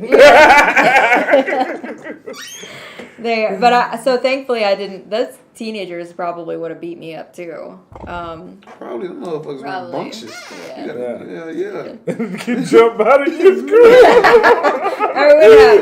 I would have. This Because I didn't baby know how to talk. just a punching bag. We need to put her in solitary for the rest of the I time. didn't have a voice then. I Yeah. was still looking down at the ground when I walked. I can only imagine though. Yeah. I would have wanted motherfuckers to just leave me alone. I don't want any confusion with anybody. That I want conversation at all. I would not have. You asked me a question, I'm not responding. I'm looking at you for a second. I acknowledge your existence. And then but I'm looking away. Yeah. You don't need nothing from me. Yeah. At 21, I'm in Canton, Mississippi, eating beans and cornbread twice a day. I'm Right. not talking to you. Only white person amongst. I'm not talking to you. You're in the concrete jungle for real. For real. For real. All I need is one person in here to have seen Roots one too many times. Right. It could be a bad day. Rosewood.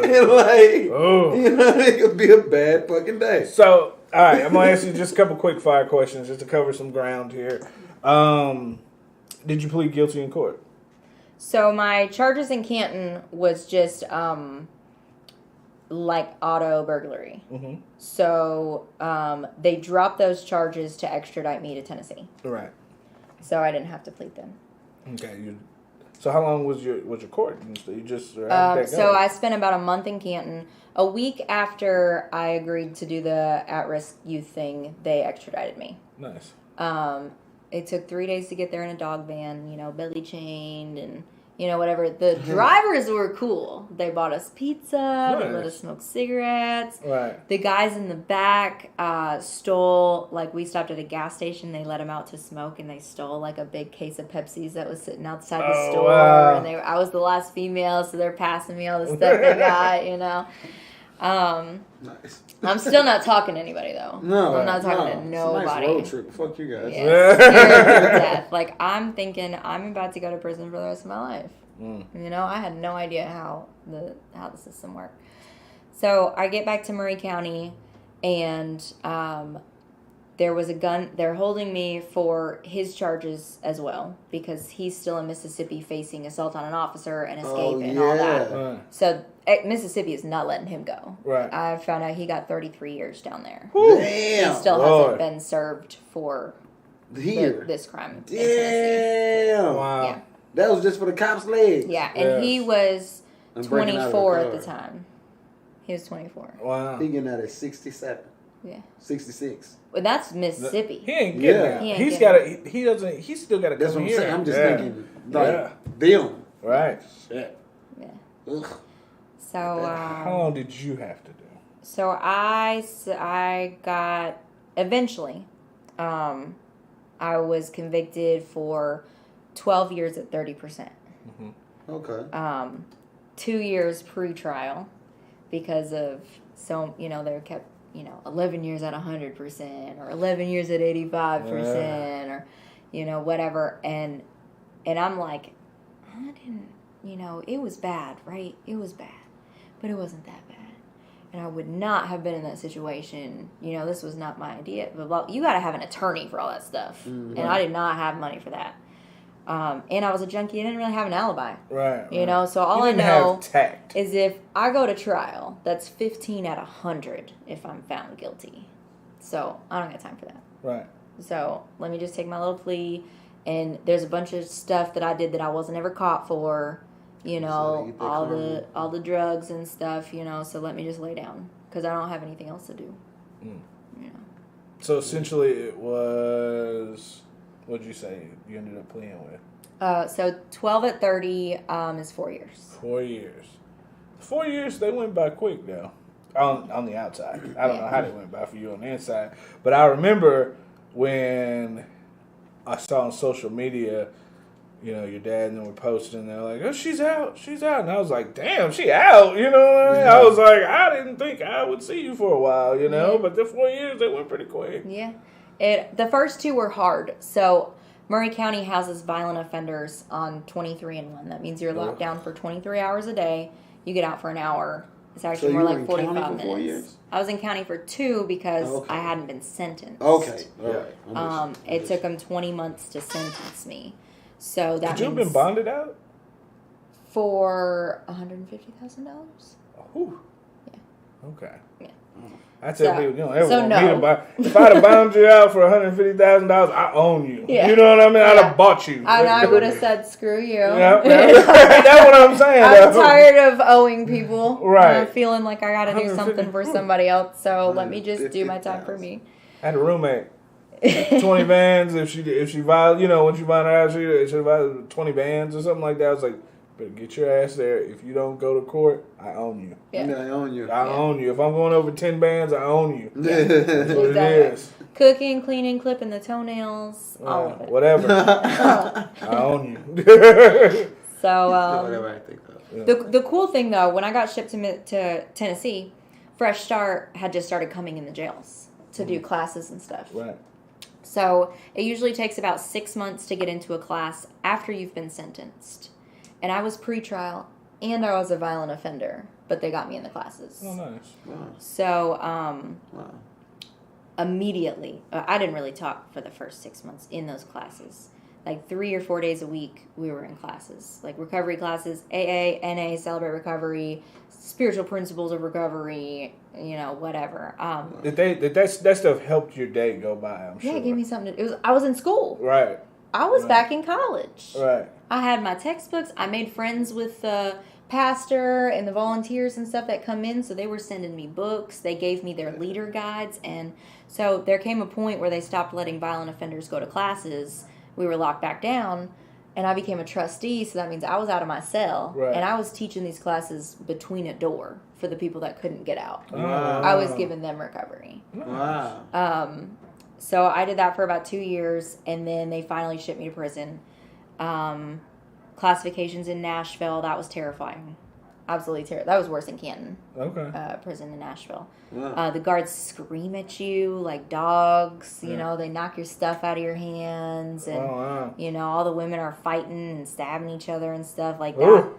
That was like prison. Don't play spades. Don't play spades. Don't play spades. Do not do it unless you got a death wish.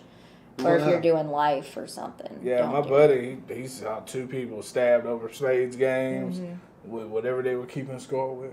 My first day there, I'm walking to the chow and I get some like weed shoved up my nose by somebody that knew of me from the streets and was Right. like, "Oh, I trust you," Right. you know, because I knew how you were out there. You know, I didn't You tell, were I over. didn't steal, you know, no, yeah, So they I put- held. So put they were weed like, up your nose. "Here, you know, I got you while you're here," you know, so I could run for them in there, you know, and What the? and I was like, you know. We I just got here. I didn't want to say no because I didn't want to be green Yeah. and like get beat up or But still, you know somebody thinking I was a punk or whatever. But I was just like, all right, I just got here. You know, like let me figure some stuff out first. yeah. Even though that was a lie, I was not going to do it because I was pretty committed to my recovery and just didn't know like how to. I'm still not really a fighter. I will if I have to, but I'll try to avoid that. So what was that inspirational moment for you where you were like, all right, I'm dedicated to making a change? So.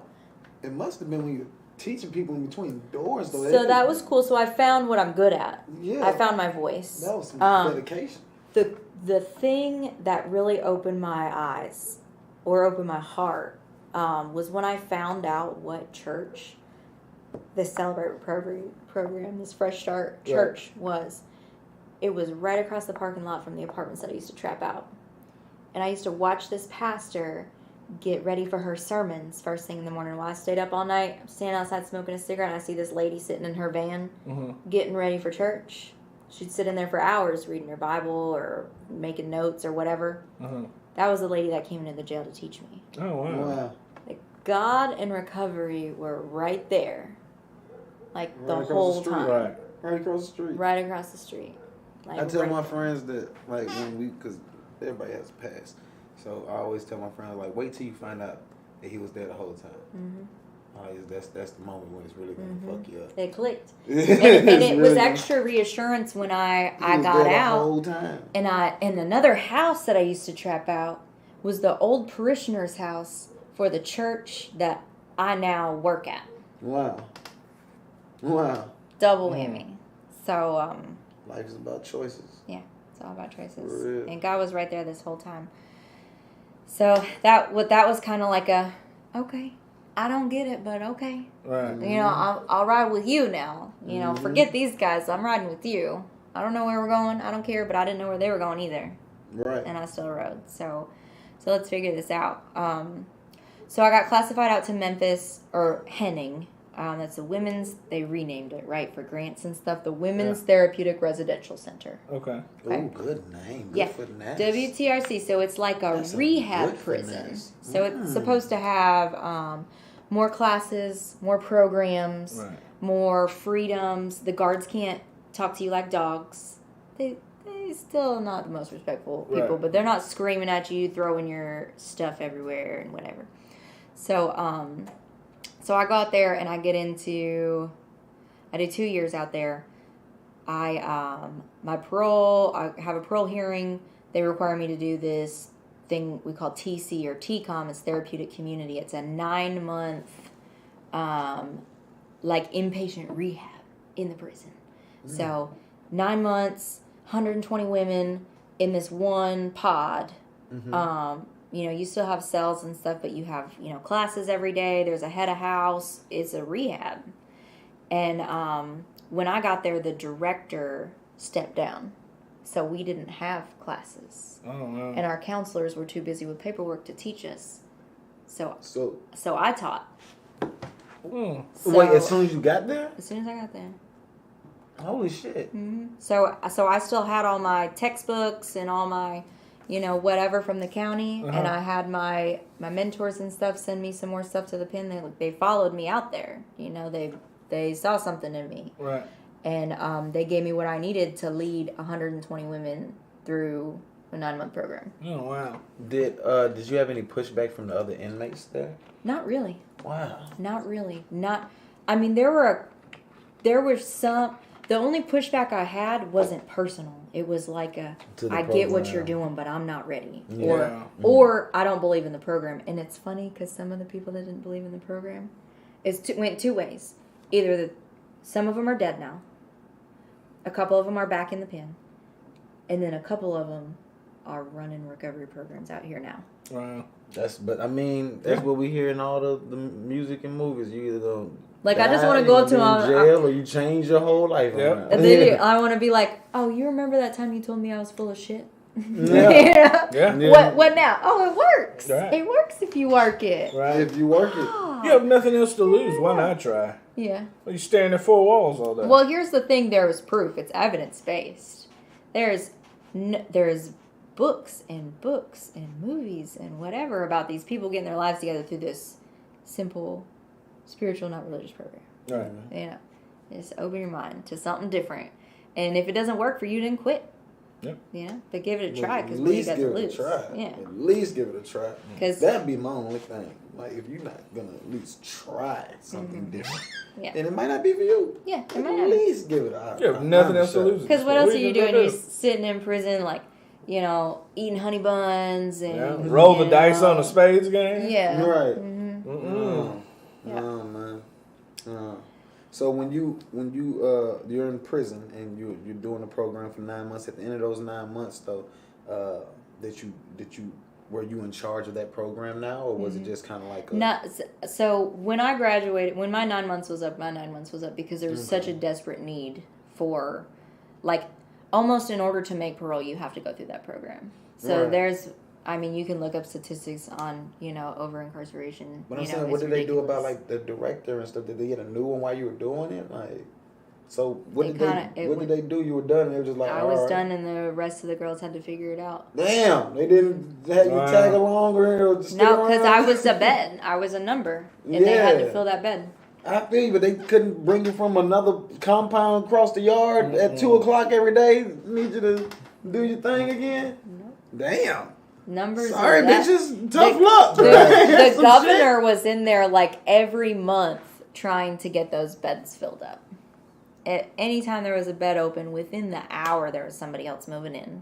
Like there's so many people. It's a business. I get it, but all right, from a business standpoint, you don't have anybody in position. So somebody stepped in, filled the role, did a good job. But that's a conflict of interest. If you're filling beds and that program is releasing people from them beds, that's a conflict of interest. You're not interested in replacing that role anytime soon because you're getting funding for per head, per bed. Am I? Exactly. I get it, but I'm saying though, if they don't rehabilitate or anything like that, it don't show good stats for the program. I would at least had you come from the other, you know what I'm saying? Hey, But guard, there's such go get about a B, so bring it it's out. still a proven program, so they're not going to get rid of it because that's that's bad for publicity. It's part of you the want to help people, facade. but you got to keep the door rolling. You got to keep them coming in. Yeah. I'm caring too much, huh? So Henning WTRC is a private facility. It's privately owned, Right. so it's money. Privatized, I believe privatized prisons should be banned. That's all that shit should have been banned. You know what I mean? And we were headed in the direction at one point that we were banning privatized prisons, and then the Biden administration, and that's I was what they do. wondering how I was That's gonna their say money. it. I was like, No, I'm just gonna say it. Yeah, Fuck but them. yeah. Okay. It's a I was mess. wondering, It's a the disaster. goddamn Biden administration came in and said it is open range. Yeah, what Como and them, they were all leading that stuff. Yes. You see how that turned out for them. So, I want to talk about the feeling of freedom. The day you walked out of them chain link fence to actual freedom. Was it orgasmic? It might have been scarier than getting a gun pointed at me. Really? Yeah. Wow. Okay. Because now you have to actually follow through on all the I'm clean and I'm sober and I love God and I'm studying and like when that contained area, I can be me because the worldliness isn't just right there on me.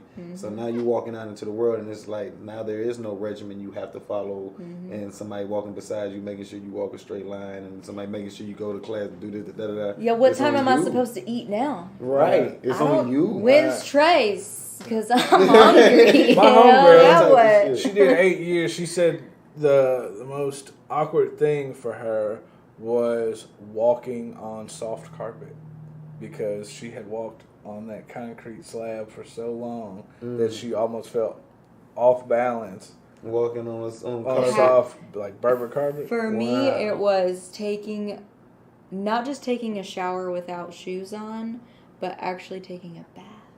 Oh. What about closing doors?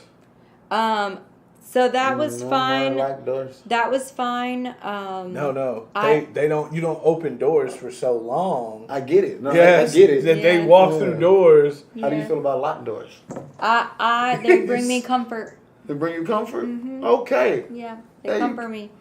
I like that. That is such a different answer. Yeah, it brings me comfort. The You know, dude you from say Friday. no more locked Yeah, doors. the You know, dude from Friday. He killed that. She's I like hugging Everybody, them locked everybody doors. thinks if you've been in a pen, you can't lock doors around. No, so that's great. Please shut the door because I'm done. Like, with all that out there. Right. Please shut it. I like that. You should get a deadbolt tattoo.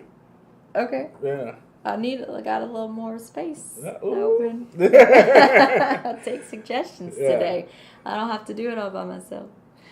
That's a quote. Freedom was good. I do remember asking if I could go for a walk. Yeah. I did go out to a halfway program through Fresh Start, through the people that, help give me clean, the people I work for now. I had a lot of different options. I wasn't required to do anything. And, my parole was just get out and pass your drug screens, right?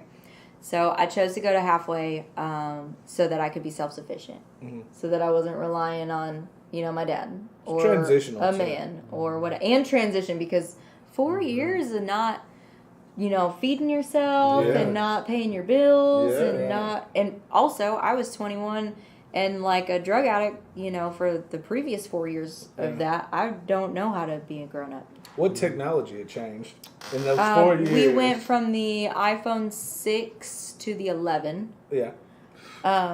So there was no more home button. Yep.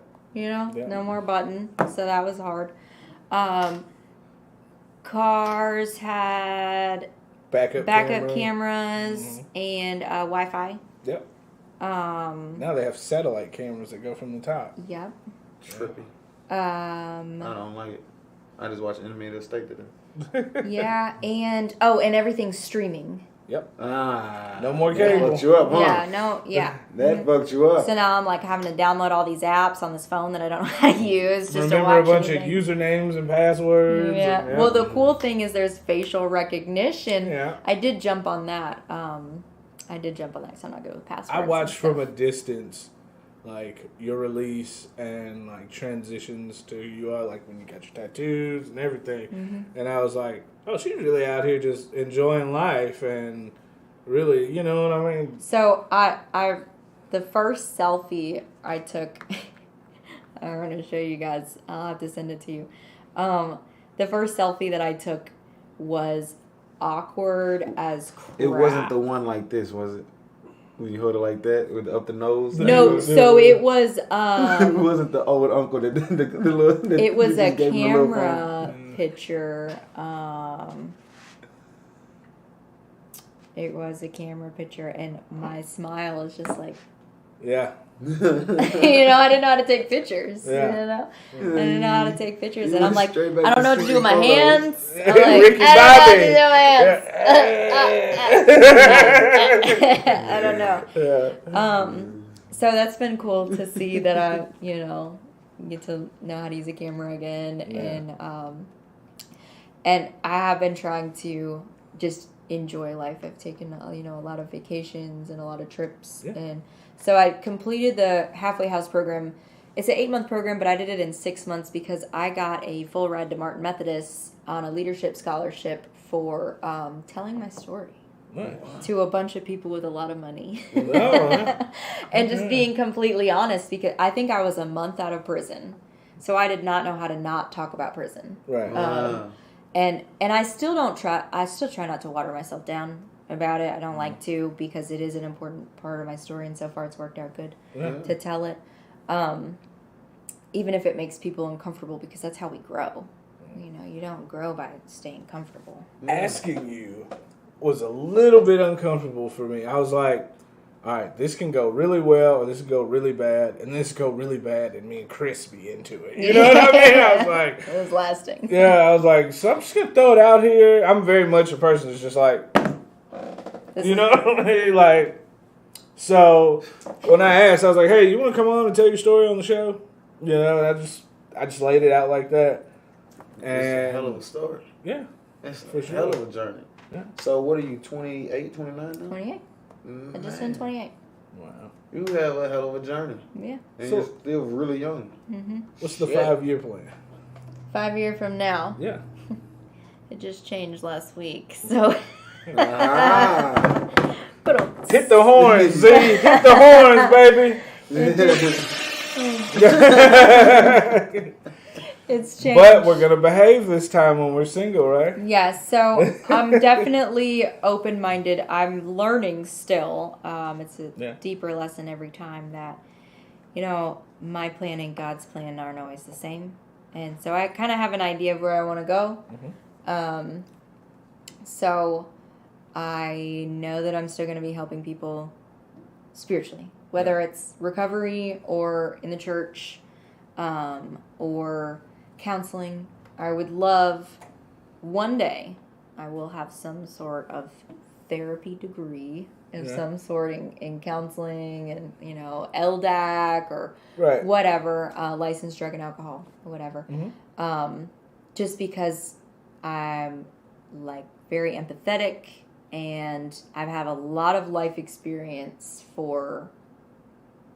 I have a lot of variety of life experience that I can relate to a lot of different people.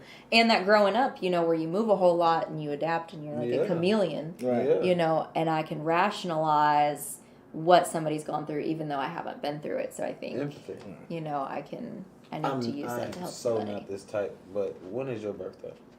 April 8th. Okay, I had to figure it out because you use words like rationalize and stuff, and I was like, that's not normal. It's not normal. I just had to figure out like zodiac something out like this. I'm not a numbers person, very creative, but like thinking things through and seeing the bigger picture and playing the tape through, and those are all things that The really fact that that you I've were learned. like scientifically, if I use this needle, it's a more clean, direct, potent shot. Yes, it and makes that's how you made it. I was like, oh, she's a logical thinker, Yeah. regardless. And Yeah. then you say rationalize. I'm like, all right, hold on now. Wait, Yeah. wait a minute, I gotta ask. I will rationalize away emotions. So, Me too. That's why I caught it. I Yeah. was like, wait a minute.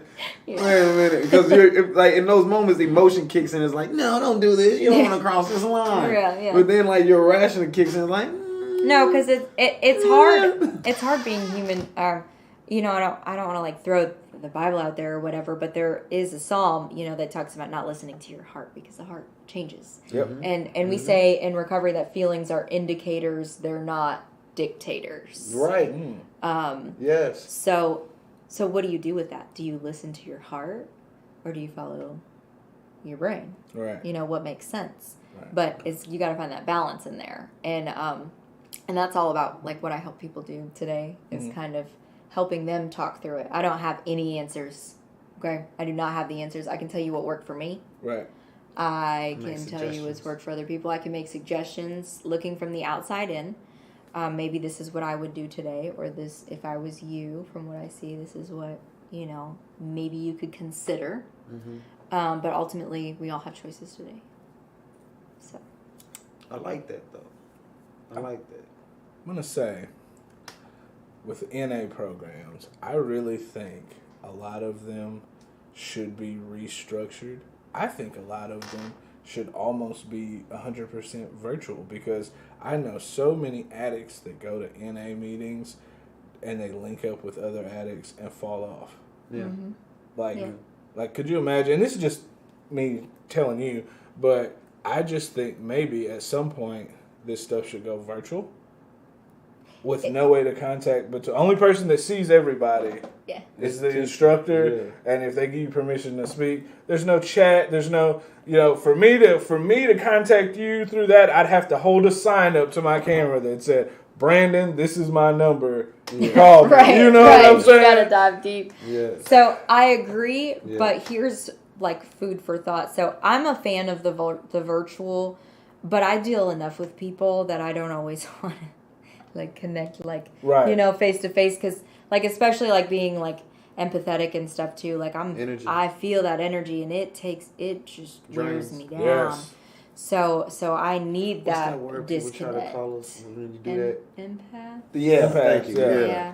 I don't do titles. It sounds a little too no The labels. X-Men. Yeah, no labels. I don't. No you know you're an labels. empath. Look, lady. It's really a superhero move, though. Right, You I know, like I don't- got I don't- laser vision. I Right. see right through the bullshit. Empath. I serve God. I don't know. Yeah. I don't know about the rest. Yeah. So, yeah, I was saying something. You get Oh, with drained the in virtual. people with the Yeah, so virtual. the virtual is cool. But here's like food for thought, though. When you really dig into like the facts of the program and what the program helps you get down to the root to, like I said earlier, that the drugs are a symptom of Oh, an deeper underlying cause. Right. So whether that's that problem in NA, they're called shortcomings, you know, or character defects. I don't really like those labels either, because that can seem like a moral deficiency. Yeah. When really they're all just Life has punched you you know, a different way. compound reactions. They could be completely normal reactions to an abnormal situation in your Right. life. You know, something that happened to you that wasn't normal, but you reacted to it in a human way, and now it's become a trauma response and a survival technique Right. that's hard to unlearn. So that Yeah. can become codependency as an addiction. You know, depression, anything. That's why I'm a fan of Celebrate Recovery. Because I have to bring God into it, because just the black and white stuff doesn't work for me. So when you bring God Isn't into it, that it's funny though. It's bigger. The black and white helps you on the mental. You can just discern things like, Yeah, oh, you this hold is on to this, that. This is that. This Yeah. is this. That's that, and it helps you process things. But to really be able to walk you through continuing on, being consistent and steadfast, it has to come from a spiritual place. Absolutely. It's a part where your flesh just doesn't do Yeah. it anymore. And so I think that really comes with time. So I'm a huge fan of so when I sponsor ladies, I sponsor them through NA because they have the step working guide. Now I've done all of it. I love AA. Great foundation. NA would not be here without AA. Right. Celebrate Recovery is the Jesus piece. Not everybody has that, and that's not necessary for recovery. And God, my belief is that God will meet anybody where they are with whatever they need to be. Right. And I think God takes different forms and different names for many different people and religions and cultures. Right. And whatever he needs to be, that's what he is. So that's my personal belief. So if you don't have that belief, that's cool. So we'll stick with the spiritual, not religious program that has all these questions that gets you to dig up your crap. Right. And then you can sort through it and you can find your truth. Right. And so over time, you get your black and white stuff that helps keep you clean. But then there comes a point where that's not enough. Yeah. And when you start to lose that compulsive behavior to use or to jump into relationships or to, steal from people to get what you need, you start needing. There's more answers that you need, and there's not really a right or wrong answer. I'm still learning that. Don't want to mess things up. Right. After people have invested so much in me, and I've invested so much in me. But we're all just doing the best that we can, like one choice at a time. Yep. Life is a test. Don't stress. Easier said than done. That's why I keep saying. Yeah. That's how we end every episode. That's Actually. Nice. every single Yeah. episode. Nice. Now I'd have added, yelling at Z saying, Z, bring us out. Beam me up, Z. So, before we go, is there anything that you would like to say to the audience? Any advice? Other than what you've already, you've dropped a ton of gems for people that may be in that position that you were in. But is there anything that you haven't said? Any advice you want to give them?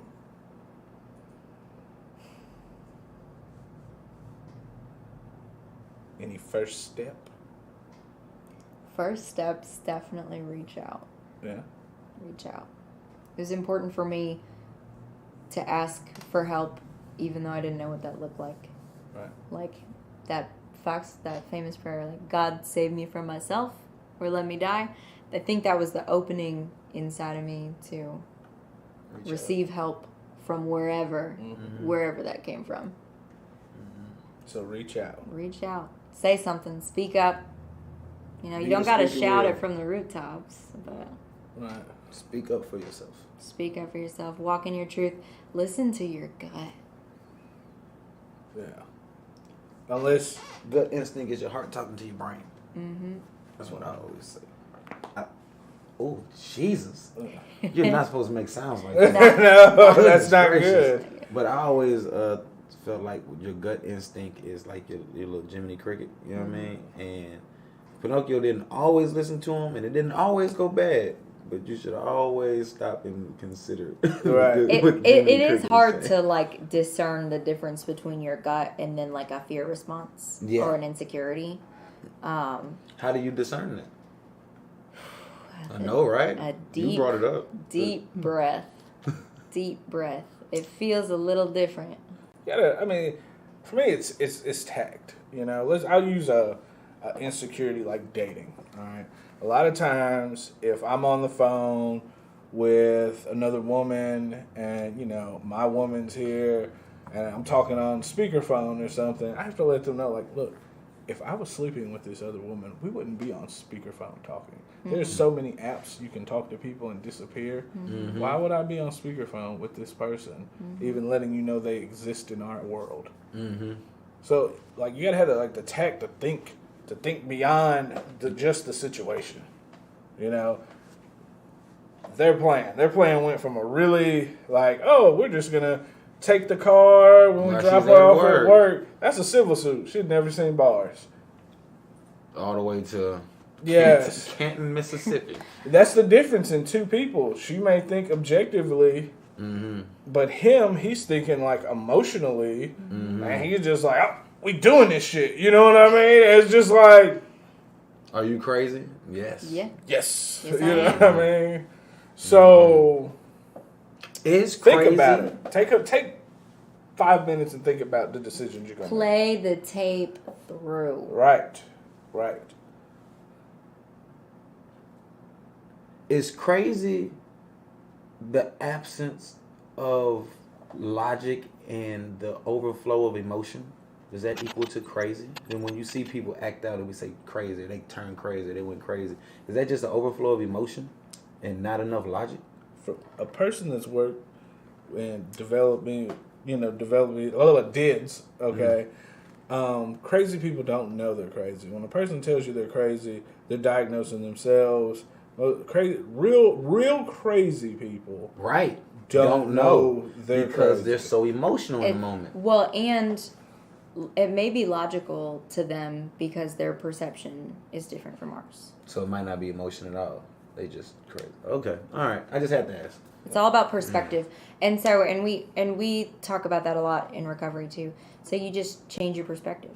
Yeah. You know, a bad day, is it really a bad day? Because, you know, you make your gratitude list a little bit bigger and it's not a bad day anymore. Not a bad day. When I was in the county on 23 and 1, this little bit when we didn't have our classes, I'd walk around the rec yard and it's just a tiny little, it's probably the size of this room. Right. And it's all brick all the way up. You can't see grass, nothing except a little bit of grass, the weeds growing up between the bricks, you know, or the spider webs. I'd be like, thank you, God, for those weeds.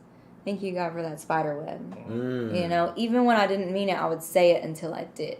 Because what if it wasn't there? Then what? My big brother, he explained to me he had like a rec room like that, and he would walk around and count all the steps. And at the end of it, he'd be like, "Thank you, God, for all 2000s and whatever steps type thing, just to get that extra." An attitude of gratitude, a grateful addict will never relapse. Now, Say that again. When you have an attitude of gratitude, a grateful addict will never relapse. Clip that. That was good. That was good. Cut and print. Beautiful. That was good. That was good. All right. Well, I'd like to, thank you for coming on and sharing your story with us, and taking us down that emotional roller coaster, and coming out at the end with the light.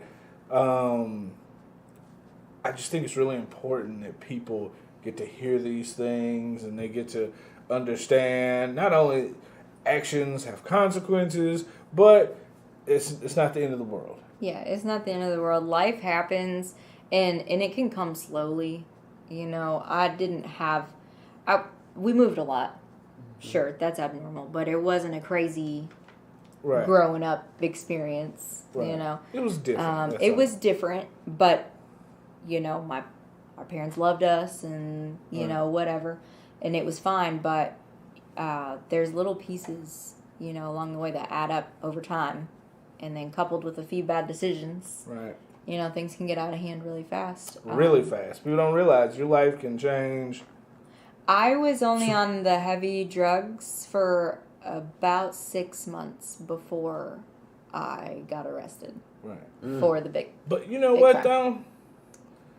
As much as drugs played a part in that situation, I can see that situation happening with no drugs in you or the woman, maybe just him, you know? Yes, so I could see that situation, especially if you've got a sub-style woman that's there. Absolutely. All it takes is the gun. Yeah. The gun alone will get you to, you know, hey, you tie her up. You crazy? Yep. That didn't have anything to do with drugs. Yeah, people can be crazy without drugs. Yeah. Absolutely. So, I mean, even the drugs on your part, like, not even, you didn't have to be. You could take totally sober, studious, college student girl, and that situation unfold, and she's like, all right, I'm tying him up. Get in the car. We're going to go. Okay. And then, Yeah. You know? I mean, I can think of situations, you know, before I learned to speak up for myself that we didn't have to be high for me to just ride with you because I wanted you to like me. Right. I needed that. Right. I've learned to like myself. I've learned to love myself. I tell my friends that, like, because, you know, it's just customary. Some friends feel like you need a blunt in there type shit. Right. So then if I hit them up like, hey, what's up? Nothing much. Oh, I'm going to come kick it with you. All right, well, I ain't got no smoke or something like that. I'm like, we don't have to. No. Yeah. I was going to come hang out anyway. Yeah. Like, it just happens you always have a blunt. Like, you don't have to. You don't have to. It doesn't have to be like that. No. Yeah. And if you feel like you have to do any type of substance to be able to be around the people you're around, get from around those people. Yeah, for sure. Any type of substance. You feel like you have to drink to be able to socialize with those people, don't be around them. Just don't do it. It's one thing doing it and not doing it. And I have my own personal opinions, you know, medical or, you know, recreational or whatever. Like, I'm cool with that. What I'm not cool with is you using something that's going to destroy your life. Right. If you make bad decisions while you're doing something, that includes relationships, that includes, you know, gaming, that includes anything that you do in your life. If it is causing you to make more bad decisions or it's destroying your life or your relationships, don't do it. Yeah. Lay it down. Yeah. I like that. I like that. Hey, is there anything that we need to tell these fine believers that are tuning in? Yeah, all the believers, check out the merch store. Is there anything else that's coming up that, like, we need to announce right now? Not yet. Juneteenth is around the corner. Yes, thank you. Thank you. I knew it was something. Yes. Thank you. Wow. Juneteenth is coming already. Yes. Tullahoma is having a Juneteenth celebration. Royce Massengill. What's it called? Shattered Chains? Shattered Chains, thank you. Well, that's in Tullahoma. And then we have the Juneteenth celebration here in Columbia. It's going to be at Riverside, like always. So, yes, definitely go. Make sure you go to the WhoDat page. Just see the episode with Royce if you want information on it. And you can go to tnjuneteenth.com to get more information about the one here in Columbia. Yes. All right. Thank you. Yeah. Now, other than that, make sure you go to the merch. You know what I mean? Get you some merchandise. Right. The WhoDat shirts, apparel, shower curtains, dog tags, all that good stuff. Right. Make sure you're tuning in every Sunday at 6 o'clock. Subscribe, like, share, all of the stuff that you hear everybody else say. We got the WhoDat food reviews. Yeah. Those are my favorite because I'm very full after one of them. So make sure you watch those so we still have more excuses to make them. All right.